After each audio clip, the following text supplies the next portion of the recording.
Telling a story isn't about perfection. It's about communication. It's about our shared moments together.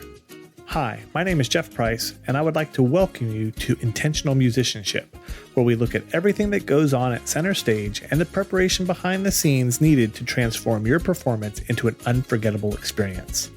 I am here to encourage you, support you, and generally have a great time being united together with you through music. After a wonderful performing career as a storytelling musician around the globe, my joy is found in empowering musicians to find the freedom to go beyond the music stand and the fourth wall of the concert stage to better engage with their audience members. This podcast isn't a classroom, it's a brainstorming session, and it is meant for musical performers of all ages. Together, we'll explore performance practice, stagecraft, the nuances of storytelling, and the strategies for genuine audience engagement. We're here to discover what truly makes a live performance resonate. So for today's show, I was thinking about just calling it something like Who's Supporting You? And then you're always trying to think of musical tie-ins. And so you could say harmony and networks or amplifying your musical journey or something like that. But today is really all about networking. Now, the topic struck me the other day as I've purposely been meeting and developing relationships with so many of you since I started this intentional musicianship endeavor. And last week, I was at a small musical exposition in Clarksburg, West Virginia, and I realized how linked everyone is to help and nurture this musical community that we're in. Now, in my area, it's really interesting because West Virginia as a whole has 1.8 million people. But when I go up 60 to 70 miles up the road to Pittsburgh, that area has 1.8 million people. And then when you look at my little area that I live in north central West Virginia, it's way smaller. And it's interesting as you look at the musician and the supporters of the arts in the area, the footprint tends to lend itself around some of the education centers like West Virginia University or Fairmont State University. But it's amazing as you get out into the community and out of like some of the norms that you might expect, and you start engaging with people, you realize how rich the area is, and you can discover a lot of things. So I went to this exposition to discover who was supporting who in the musical community so that when I talk to people, I can connect with them and understand their needs and understand how or who they go to present possibilities for their musical craft. Maybe they can correct some different issues or problems that come up in their musical life. Now, I have a great musical mentor, especially in entrepreneurship, and her name's Heidi K. Begay. Many of you know her from the Flute 360 podcast. Eric Begay produces this podcast. I'm in the Red House Productions podcaster group with Heidi and Eric, and they support me. And one concept that she brings up a lot is that your network equals your net worth.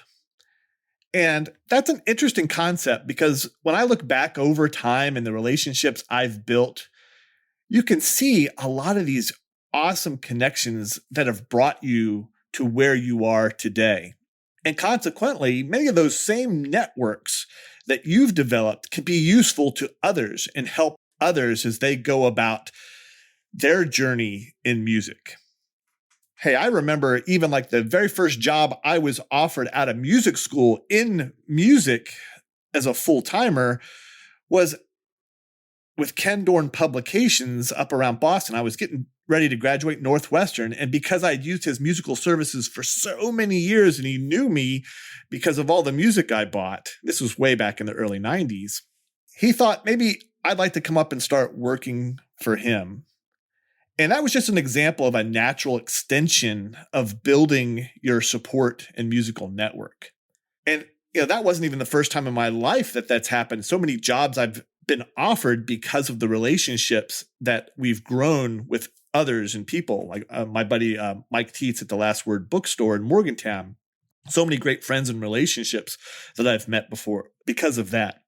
And I think of all those first-time musical jobs that you might have come about, like with the substitute positions, maybe playing with I remember me playing with the Pittsburgh Civic Orchestra. I remember Joe Negri was the soloist on that night, a guitar player. He was on Mr. Rogers. I think he was the postal carrier on Mr.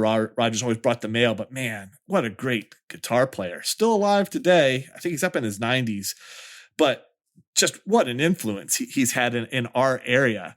But when I think of, being able to go up and play with that particular orchestra, like, you're growing up and you get the call to play in Dusty Rhodes Band Director's big band, or, hey, would you like to come teach at Follies Music in Morgantown where I grew up? Because I developed relationships and people knew me from playing in the area. And so that natural extension, that next step in the relationship sort of just came about. And I thought that was pretty cool. So we're going to look at this music expo, and we're sort of look at it in like 7 kind of concepts. We got like resource building, that network's good for that. Reputation building, collaboration opportunities. It's your support system. It's a way that you can professionally develop. It gives you visibility and lets you explore new possibilities. And you can build your legacy, especially over time. So we're going to talk about some of those things before we conclude this episode. The interesting thing about networking is that you just never know where you're going to end up with something like this. Now, I remember a couple years ago, even for example, I was started following this beta flute quartet because one of my colleagues, Alyssa Schwartz, was in it.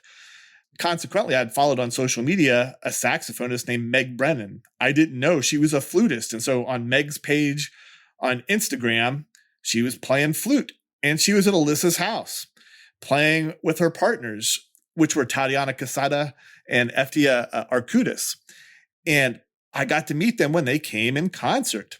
And, I bought a couple of their new recordings and things like that. And it's very nice to follow them on social media, and I can be a real cheerleader for them. Well, the funny thing is Eftia is here in the local area too, and she's the head of the WVU community music program. And that's how I grew up and started doing music. And so I've started to develop a relationship with Eftia. And boy, is she just a lot of fun.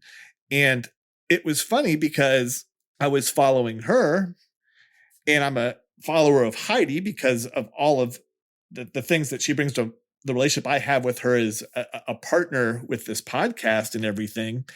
And turns out they're doing something at this thing called the Tempera Flute Festival in Finland in April. Now, a part of that series is that they have master classes and things.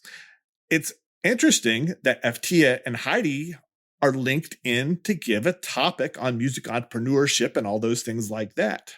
Well, Eftia is also in charge of outreach for the Tempera Flute Festival, or Flute Fest is what it's called. And she gave a great lecture on Your Career Starts Now.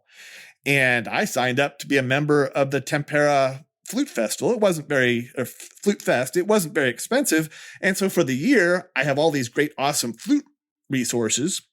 And that came about because Eftia was presenting, and I really wanted to hear her take on some of these concepts of career, because as an HR nerd and a music entrepreneur and meeting all these young musicians and trying to support everybody, it's just really cool to hear what people are doing, because she has this really rich musical life where she really has that portfolio career going really well. And I just think that's pretty neat, because everything came full circle with the beta flute quartet, from Alyssa to the betas to then Eftia from Heidi, and to meeting new people at this Tempera Flute Fest. And so I think that's pretty cool. Now, one of the things I even learned from Eftia's talk is you're reminding yourself that the network isn't necessarily like when you meet someone, it's not spendable cash.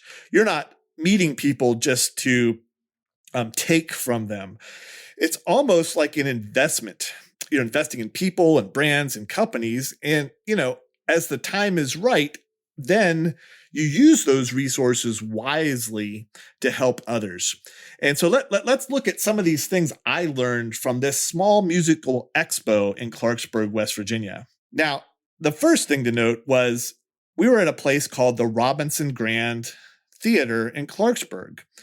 It's a theater from around 1913, relatively new in its current, reformed state where they sort of took it and made it a really nice center for the community in Clarksburg. And they have a lot of acts that come through there. And they also have a conference hall with it. And it's pretty busy, and it's become a nice hub for all of the traveling musicians to come through the area, especially in a different way that's not 40 miles away down in or up in Morgantown, West Virginia, which is that sort of educational center. So I went there, or I discovered it because my friend Davin Seaman, who was there, he's a lawyer for Ivory Legal. And Davin's interesting. I've known him since high school, played saxophone with him for years, but he's a great keyboardist, a great organ player. And over the years, even with, his career as a lawyer, he's become quite in demand as a session player playing organ. And he's done a lot of really great tracks in Nashville as a session musician. And he's been linked into the community, especially like in education. At West Virginia University, there is a music business program, and FTIA has taken a lot of classes and assists and gives some lectures there. On April 13th, I'm going to go to a one-day conference on it. I'm going to see what they're teaching to all the young musicians or new musicians, and they invited the community to be a part too. Only $25. How could you not do it? And consequently, Davin has given many talks to these students about various things with law. And I wanted to be able to hear him in the same way that I heard FTIA give her talk. Sometimes it's really nice just to go support people. It's like, a rising tide is good for everybody. And there's nothing better than just supporting other musicians. And so I wanted to go and meet all these people in the area, but I wanted to go see Davin and hear his perspective on things as well. So I walk in, and it directs you to the conference room part of this old theater. And I walk in, and it wasn't anything really impressive in size. So if it was like something that you walked in and you'd say, I don't think this is going to go well, you might have that thought, because when you looked around, there was, I think, only around 6 to 7 vendors. And I'm going to talk about most of them here in a second. But what I advise people when they go to job fairs, or if they're at something like their state music festival, or if they're at some sort of conference where people are displaying their wares, is to talk to the people at each table and figure out who they are and what makes them tick and why they're doing what they're doing, what they have to offer. Because when you make that relationship and that connection, not only are you encouraged by what you've heard from another musician, but it's something you sort of place in the back of your pocket, in your backpack, so that now, like we were talking about resource building, you now have a new resource, a new person to help you with an opportunity. I might not connect with any of these folks, but I've started to develop relationships, and I'm going to start developing some trust with them. And so when the time is right, if someone has a need from what I heard and what I see from their wares, so to speak, I'll be able to link those folks together. And so on the right, when I walked in, unassuming table called Black Bear Customs. Now, none of this is sponsored, but it's my podcast. I own the content, and I just want to share some of the things I learned from some of these folks. So I met a lady named Mallory that was sitting there. Now, as you would think, with a title like Black Bear Customs, this had to do with screen printing, embroidery, contract printing, signs, banners, decals, and a lot of things like that. And what's interesting about that, especially as I talked to people throughout the day, was everybody was using them in the area. All the people, as I talked to the participants that were there, as well as just those vendor tables, they were using Black Bear, which was exciting to me. And they were based in a small town called Grafton, West Virginia, which is the county seat of Taylor County, a very, very small community that my whole family's from, which is pretty cool. And when I think of all of those custom items, that's your merchandise table. That's your swag. Those are the things that you sell if you're a professional musician or a professional band. Just think, even if you're like a musical educator, you're going to have someone that creates products and stuff to sell or to link you to your customers or to brand yourself. And so here in this local area, doggone it, in a small town of Grafton, West Virginia, up by the Teller County Fairgrounds, right on Route 50, I've been by it many times. We have a company that specializes in producing this. Now, I've not looked into their, costs and the quality of their products, but as I talked to Mallory and I talked to the people in the area, I really just started to think about some ways that this could be a support system and to help others, way that I might collaborate with them to create something I might need. For example, I was thinking about like when I go to these festivals and I want to introduce people, a lot of people are giving me business cards, and I'm a nerd. I'm thinking about maybe giving them some sort of Dixon Ticonderoga 2 pencil that maybe has like intentionalmusicianship.com on it is what I'm thinking. But I was thinking about opportunities that way. And so there was Mallory right there, first person I met. And it was lovely because she was asking about me and the things I might need. And that's invaluable. Now, one table down was A Plus Music. Now, that is one of the music vendors in Clarksburg, West Virginia. They also have Bandland, which I bought my first saxophone in 1988, my Super Action 80 Selmer, back when stores always had those fancier instruments there because they were affordable. And so A Plus basically has all that electronic equipment. And met the owner, who's also one of the luthiers in the area, that he can fix a lot of things. In fact, as I was talking to them, they came up and his daughter was there. It was interesting because his daughter had taken lessons with one of my students on piano. And consequently, my student had worked there too and was helping out. I had previously met some people that were involved as they were trying to build their instrumental rental section for the store. And then on occasion, like sometimes I'll need something electronic for my podcasting or something. I remember I was just needing some pop filters. And so I remember getting some pop screens up from them because they're just down the street from Twin Oaks, which is one of my favorite restaurants in the area. And so after I talked to them, I went down another booth and there was this guy named Ben Barry. Now, he turns out that he's from Fairmont, West Virginia, is where his business is downtown. Established in 2013, Mountain Craft, mtncraft.com. And that was interesting because he does video. And so if you think about things you might need as a professional, you might create something for Instagram or something like that, but maybe you need a sizzle reel of some kind or some sort of product that you need to create, or maybe a music video. Now, the great thing in our area, because of that music business relationship and things that we have in Morgantown, well, there's a lot of folks there that might be able to help out. But here, right in Fairmont, he has a thriving business. Said he had many government contracts and different things, but he's always willing to help.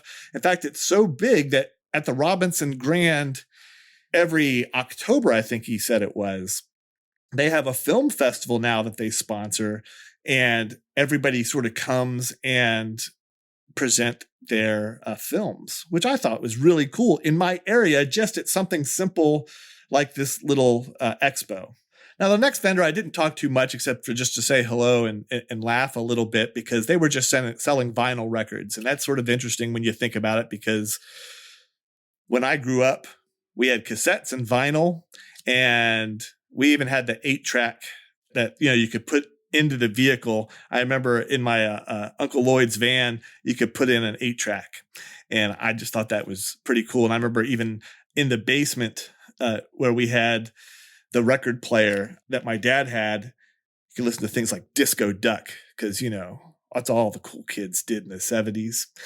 We had an 8-track player into this one big unit that was heavy as all get out. I want to say that thing was like 200 pounds to lift. And I know me and my brother, my twin brother, we lifted that thing a lot when we had to move and things like that. And so we just talked about that a little bit. Just nice to know that those kind of things in the area, to see the popularity in the area and that there's a vendor for those kind of things. Now, next to them, there were a lot of guitars, and the graphic was amazing. Buffalo Flats String Works. Now, as you talk to people, the neat thing about this is you really start to understand the craftsmen and support systems in place. And so Kimberly Byers makes the guitars there and signs all of them in wood, like a burnt wood on the back. And it's funny, again, these network and relationship building and support system and people that it's also in Grafton, West Virginia. And the person that played with my Uncle Lloyd, so in earlier episodes, I talked about Pam Spring and Lloyd Spring, and they are my biggest musical influences. Grew up Grafton, my hometown, proud of West Virginia, had a group called Vandalia growing up. Now, the funny thing is, Kimberly was saying that Bob Weaver and his wife Cookie have the store across from them, and he's played all the guitars. As I talked to people in the place, that I learned about Bob's son, who I know, Chris Weaver, and he's also engaged. So, it's a very small world. And it's neat because as you meet people and you tell stories and you link in, it just makes you feel good too. And so I got to play a little bit of the guitars. Now, my hand injury, I can't play. They kept trying to get me to play some different things. I go, dude, I just can't. My hand doesn't do that. But I could still do a couple things on there because they wanted me to hear what the guitars sound like. And I thought that was great because if you were starting your band and you wanted to have something unique, boy, you couldn't do worse than getting with Kimberly and playing some of these guitars. Now, the funny thing was, later on, I met another person in that booth. Her name was Sweet Ann. She went by Sweet Ann because she's sort of peppy like I am. And so she's added the sweet to the front. And so I thought that was great. Now, it was funny because when I was at the Buffalo Flat String Works, I saw my friend Davin's son. So we paused for a second because then there was someone that came up and they didn't have a booth, but they just talked about an audio business in the area they started. And they built it in a church in the area that had closed down. That person, we were able to ask questions right at this expo. And so I could ask questions like, well, what if we need to rearrange something? What about your session musicians? Who do you have? Who can help? And it was really interesting to see how even in West Virginia, we can outsource that kind of product out to other people in the nation that this person happened to know. Now they're also settled in the area, but they did their musical training in Philadelphia and has sort of left that kind of musical education side of what they thought they were going to do. And they sort of changed to now they do this production side. And it was really interesting to just hear about his company and what they had to offer. The next table that we had after that presentation was Ivory Legal. And that was my buddy Davin Seaman that I grew up with. And I talked to him a little bit, but everybody wanted to talk and get that free legal advice. And so I put him on pause for a little bit and I went down to the next table. There was a thing, I met a guy named Andy Benson. He founded this thing called Song and Stories West Virginia. It's also a podcast with another guy at the table. His name's Scott Conrad for this neurotic audio that's based in Fairmont, West Virginia too, that produces it. And it's on all the platforms too. They told me the other day they were up to around 6 or 7 episodes. And I was fascinated about this business model because it's sort of like intentional musicianship. You're trying to give a voice in different things that maybe people might need help with. And I told him, boy, he's got a great idea. He's taken the song, the people that write the songs and try to make sure that their stories are told when they play in the local area. I know from being in the military, I had many rock bands that were very introverted. And so even though they were absolutely amazing, depending on who would come through, you might need someone to be that front person. And that's why, some of these bands over time, they're really looking for that person that can really connect with the audience. And so Andy, as a third party, does something which is a great idea. And I put this checkbox. You talk about one of the things we were talking about, professional development. I go, wow, this would be a good one for me. If anybody wants to do an experimental show, but maybe you don't like to talk to the audience, you don't want to engage, that maybe you hire someone like me who loves talking to people. And what he does is ask questions to the person on stage, makes them feel at ease, allows them to open up. And they do it as a third party in this very intimate setting, so to speak. It's almost like in the old days when MTV had music, we had MTV Unplugged, where people would talk about why they wrote the song and why they play it a certain way, what their influences are.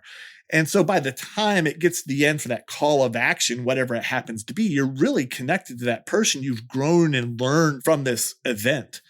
And so Andy also hosts a podcast for people that maybe they can't find that setting for, and maybe it doesn't lend itself in that setting. So like there's a particular person that he works with who does electronic music.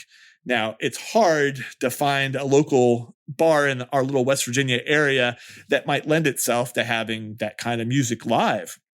And so he's facilitated this through his podcast, where he's been able to take this person that creates this music and talk and share stories for this person to really connect them with the public and maybe help them gain traction in the marketplace. And so I just thought that was really cool right here at this music expo. Now, the final table I had, like I said, it was small, was the Born and Bred table. Born and Bred was the host, and they sponsor concerts in the local area. And the Born and Bred is if you happen to be from West Virginia and you want to come back through West Virginia and things like that. But they had an event like this. And so I met this guy named Brendan Gallagher, who happens to also be featured in one of the episodes of Andy and Scott's podcast.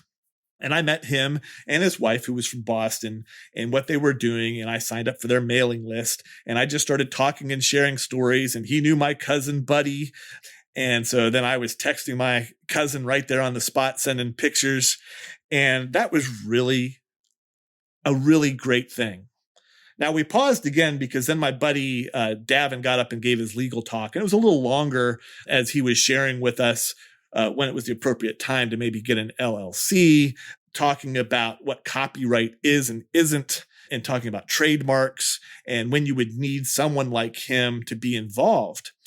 And he has a lot of people in the local area that he helps in entertainment to get them set up for jobs so that you're not taken advantage of. And so he can walk you through that kind of a process at Ivory Legal. Now, I bring up all this and it sounds like a big infomercial, but it's not.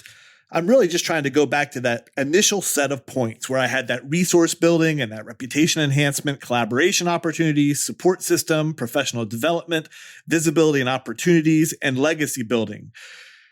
Networking is about where you're planted, and wherever you are and whatever you're doing, you can grow. I was really struck within that just short period of time at that small expo.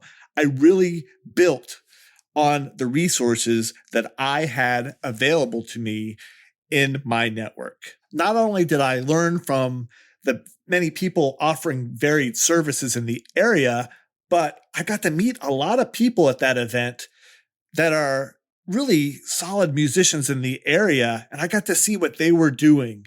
And I really was engaged and encouraged by everything I saw. Now, for reputation enhancement, I was just talking to people and sort of putting out my name. And, and if people asked what I did, I would talk about me being a past military musician. I grew up in the area. I talked about what I was doing, that I had a small baby podcast that I'm just, still working on and developing, and how I go to shows and I'm mostly a big fan to support people. That small reputation enhancement part of this, it's just my baby step, because I didn't know a lot of the people, but it was really cool to know that I was connected to people in a lot of different ways, just by where they were from and where they lived and who they were supporting. Who knew that I actually had those relationships with them? And that collaboration opportunity, boy, it sure was neat. I mean, I know one of the first people that reached out with this podcast was Davin, that eventually he'll come on and we'll talk law, or we'll talk being a session player. If you have an idea of how you want to use Davin, just let me know and I'll tell him that you reached out and said that you'd like to hear something specific on this intentional musicianship, because he can really bridge that gap from what musicians need to be successful as a player in that live setting, in that studio setting, and as you're setting up those relationships with the law. And it was cool to, have a larger support system and to see how everybody leans on each other and to see who I could use in case of need. It also allowed me to reflect on the people I have, like Volklines in Pittsburgh and Mike Hollis, who does all my instruments. And then I think of all the cool, great people at Fairmont State or West Virginia University, or all the people I knew in the Army music program, and all the local musicians in the area that I've developed relationships, and the educators that I went to school with and that I get to go to concerts for and see. This is just an extension of that. And I was just very grateful as I was doing this. And I've just learned so much from these folks and what they've given to our area. I've already filled up my calendar for a large part of April and May because of the musicians I know and I want to support in the area. And, I know that by me being there supporting musicians, I might be there when someone has a need. I just got an email from a friend that I have a business relationship with because I connected them with another music student who fits what they're doing well. And so I made that connection with them. That's a big deal to me. And when I think of that visibility and opportunities, it's not necessarily all about you, but there are times that I know at the right time, someone will probably come up to me and say, "Hey, can you give a talk?" And that happens, when I gave a talk here a little bit ago at West Virginia University, my alma mater. Now it's easy to say, well, that's your alma mater. Well, I don't think they'd reach out to me unless they knew that I was available to actually be there and talk with them. And they know that I go to all these shows. I was just there on Wednesday, which is just a couple of days ago, to see a clarinet player that I've known for, probably 35, 36 years perform. It was a great show. And in that show, boy, they had the string quartet, did the Brahms quintet, and I got to meet the string players that teach at the school, which I don't usually have the link to. So that was just a really nice time. And then that last one, we were just talking about that legacy building. And then so over time, your network can help influence the industry and mentor emerging artists. And I think the thing about this is you could see the support that everyone gives. And I think in the same way, intentional musicianship, sure, it's a business, but I really just like helping people and making sure that people have the connections that they need to be successful in your musical journey. And that's what I see from a lot of musical entrepreneurs. No one hoards information. They really try to share. So I think that's about it for today's episode. And so I think to close things off, it's just fun to think about the people that you surround yourself with and how you support them, how you grow from them, how you collaborate from them. I think the coolest thing is all those relationships that you've built over a lifetime, even from those beginning band camps, like my buddy Davin in this case, or from music school that you still talk to because they're leading the local band or the local orchestra or the local community band. And those relationships that you build while you're learning music are the same things, the same relationships that you build outside the walls of that music building. And in real life, it doesn't matter if you're a music educator at a local high school or a soloist on tour. It's important to take advantage of those networks because it allows us to amplify our access, inspire others, collaborate, and resonate with new opportunities long into the future. Thanks for joining us. That's it for today's episode. We hope that some of the topics and issues addressed today will be useful to you as you move forward in your musical journey. I want to take this opportunity to say thank you for joining us today. We know your time is precious, and we really appreciate that you have taken the time to listen to us today. Consequently, we'd like to hear from each and every one of you. You can reach out and connect with us at intentionalmusicianship.com. My hope is that we build a community where we can encourage one another through our mutual experiences performing live music. I look forward to connecting with each of you again on the next episode of Intentional Musicianship.